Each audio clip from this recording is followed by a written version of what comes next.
Kita semua menyadari cepat atau lambat apa yang terjadi di belahan dunia manapun dalam waktu yang singkat akan masuk juga ke Indonesia. Mulai dari tren fashion, food, gaya hidup, penyakit, masalah politik, masalah sosial, apapun itu akan cepat menular, baik yang baik maupun yang buruk. Tidak terkecuali apa yang terjadi di dunia barat saat ini. Di negara Eropa, masalah air traffic atau jalur transportasi udara terutama bandara besar Eropa terjadi kekacauan di mana-mana sehingga menular hingga Australia dan Amerika. Koper hilang, barang bertumpuk, penumpang antri hingga 5 jam. Ribuan orang cancel flight karena perubahan jadwal pesawat dan kekurangan SDM yang ketika pandemi di PHK hingga tinggal 20%. Namun sekarang di musim liburan summer, penumpang kembali sebanyak sebelum pandemi. Namun pekerja bandara banyak yang baru masih bingung karena pekerja yang lama banyak yang tidak mau kembali bekerja karena meminta bayaran yang lebih tinggi. Sudah harga bahan bakar pesawat naik 2 kali lipat, tenaga kerja pada demo, ditambah cuaca panas di Eropa yang sangat mengerikan hingga 40 derajat.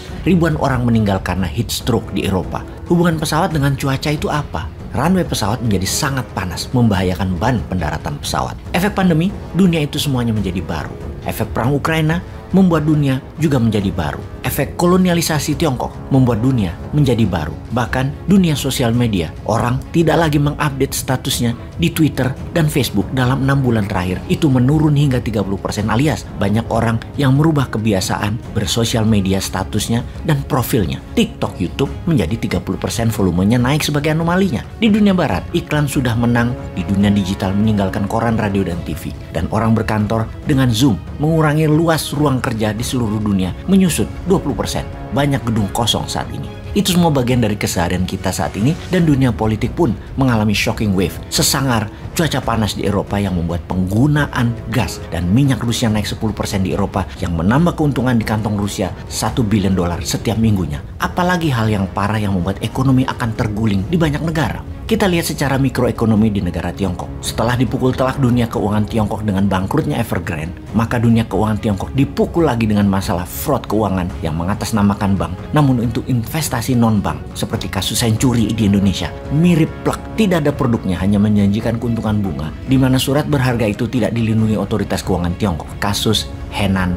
Bank menjual deposito secara online dengan bunga tinggi. Sektor real di Tiongkok goncang akibat pandemi, memukul investasi Henan Bank di tempat lain katanya. Namun apapun itu ceritanya, pukulan beruntun itu yaitu pandemi virus Wuhan, lockdown kota-kota produksi dan pelabuhan, Evergrande, dan terakhir deposito Henan Bank menambah beban Tiongkok parah karena juga harus tetap membeli energi minyak terutama untuk energi di Tiongkok dengan harga 2 kali lebih mahal dibanding tahun lalu. Masalah besar di negara Tiongkok tersebut membuat strategi Tiongkok yang meminjamkan pembiayaan hutang ke banyak negara mulai ditarik-tarik, dan hal ini membuat banyak negara yang menggunakan pinjaman Tiongkok kebakaran jenggot. Banyak negara yang saat ini bermasalah di dalam negerinya karena keterbatasan stok pangan, keterbatasan energi, tingginya harga penyebab inflasi, menurunnya daya beli, dan terbeban hutang jatuh tempo yang biasanya mudah menemukan pinjaman-pinjaman lain lagi agar hutang tadi dibayar pakai pinjaman hutang lagi. Kehidupan agar bisa hidup dan berputar, namun tidak ada pada saat ini. Pendana mulai menarik investasinya dan tidak menambah lagi arus kas keluar.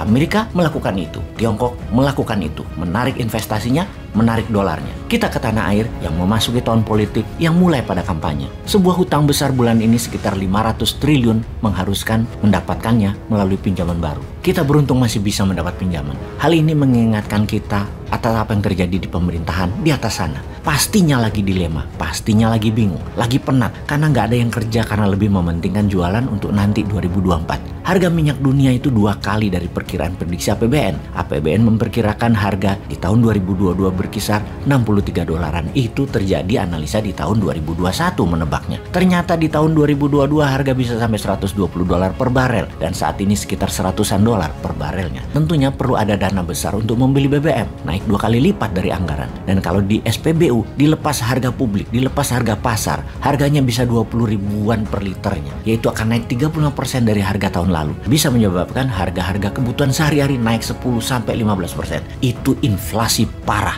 Maka lebih baik disubsidi. Keputusannya adalah harga pasar ditahan di rendah, masyarakat belinya di bawah 15 ribuan, pemerintah nombokin sekitar 6 ribuan per liternya, alias pemerintah yang mengcover. Hal inilah yang membuat kekurangan uang di kas negara yang membuat pemerintah harus pinjam. Ada 2 mata pisau melihatnya. Pro pemerintah sekarang akan menganggap tindakan ini baik, walau negara harus berhutang. Namun yang anti pemerintah saat ini akan mengatakan yang bayarin nanti siapa? Pajak digenjot terus, usaha nggak ditolong, malah ditekan. Yang nanggung rakyat juga nantinya, tapi yang dapat nama sampean pejabat di atas. Yang pro pemerintah menganggap hutang itu nggak apa-apa. Sementara yang anti hutang komen, hutangnya harusnya yang membayar yang membuat pinjaman tersebut. Maka pertanyaannya adalah, apakah itu menjadi hal yang produktif buat cover hutangnya, buat cover bunganya, buat cover pokoknya? Mana hasilnya? Kok malah ngutang terus? Rakyat menjadi terbebani dengan beratnya membayar pajak untuk bayar hutang. Hutang tidak produktif lagi. Maka banyak komentar yang menyatakan, coba kalau presiden selagi menjabat itu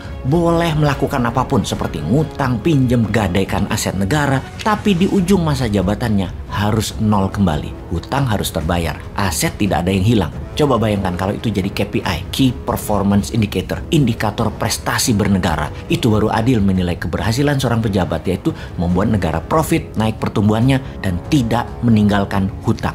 Prestasinya ada bukti angka, ada bukti rapot, bukan hanya gambar-gambar bangunan saja, namun ada angka pembuktian bangunan tadi membuat manfaat, yaitu keuntungan baik materi ataupun non-materi. Kita bisa menilai dengan angka lebih objektif. Apa yang pejabat telah buat, apa manfaat buat rakyat, dan apa harta yang ditinggalkan. Makin bertambahkah atau makin sedikit? Ada hutangkah atau bebas hutang? Itu harus jadi patokan. Bagaimana kalau nanti kita pakai hal ini sebagai parameter pemerintahan? Anak cucu kita menilai. Sekarang mungkin yang sedang menjabat merasa aman karena ada dana 1,2 triliun rupiah dalam 7 tahun untuk buzzer yang melindungi dari ide-ide dan usulan-usulan kita agar tidak ditanggapi. Namun kebenaran kan sesungguhnya tidak perlu dibela oleh buzzer, karena kebenaran hakiki itu membela dirinya sendiri. Ya kecuali yang dibawa memang bukan kebenaran hakiki. Kita balik ke topik. Pertamina saat ini perlu 500 triliun rupiah, maka pejabat tertinggi mengatakan pinjam. Hutang siapa yang bayar? Yang bayar presiden selanjutnya. Inilah salah satu yang Bosman harapkan ketika mendapatkan mandat nanti.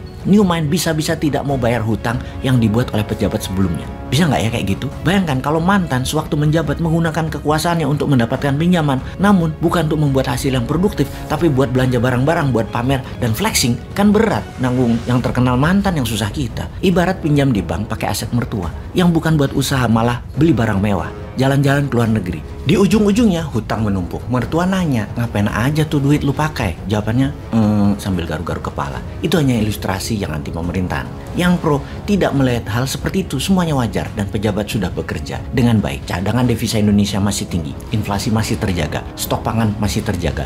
Jauh itu seperti Sri Lanka itu jauh, dibandingkan juga Pakistan juga jauh. Indonesia jauh lebih baik, tenang aja. Demikian yang pro pemerintahan itu berkata, bagi Newmind yang tidak anti pemerintah juga tidak mendukung oposisi, Newmind tetap lurus, ingin Indonesia 100 kali lebih baik dari saat ini. Yang jelek diingetin dan diberi saran, yang bagus dikuatkan lagi.